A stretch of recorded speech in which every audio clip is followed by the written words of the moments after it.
আসসালামু আলাইকুম। দেশ ও দেশের বাইরে যারা আমার এই ভিডিওটি দেখতে পাচ্ছেন সবাইকে আসসালামু আলাইকুম।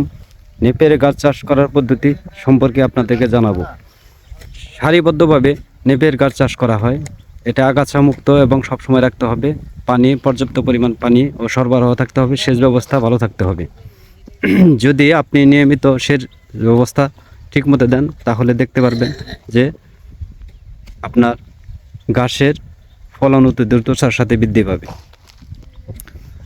একটি নেপিয়ার গাছের জমি চাষ করতে হলে আপনাকে সর্বপ্রথম 3 থেকে 4টি চাষ দিয়ে তাকে জোর করে নিতে হবে এবং পর্যায়ক্রমে সারিবদ্ধভাবে লাগাতে হবে এবং একটি কাটিং থেকে একাধিক কুশি যোগ করা যাবে। সেখান থেকে একটি সবার আকার সৃষ্টি হবে। দেখতে পাচ্ছেন কি পরিমাণ সভা হচ্ছে একটি কাটিং থেকে।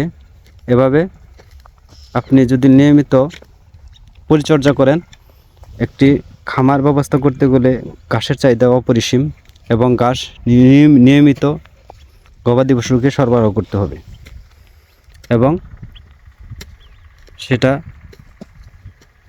আপনার খামারের খাদ্যর চাহিদা বিশেষ ভূমিকা পালন করবে। আপনি যদি হুটহাট করে কোনো খামার ব্যবস্থা করতে চান তাহলে আপনি অর্থনৈতিক দিক থেকে ক্ষতিগ্রস্ত হবেন এবং সেজন্য আপনাকে জমি নির্বাচন করতে হবে।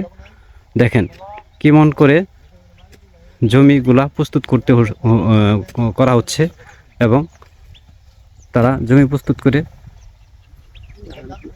হাইব্রিড জাতীয় নেপিয়ার গাছ চাষ করা হচ্ছে।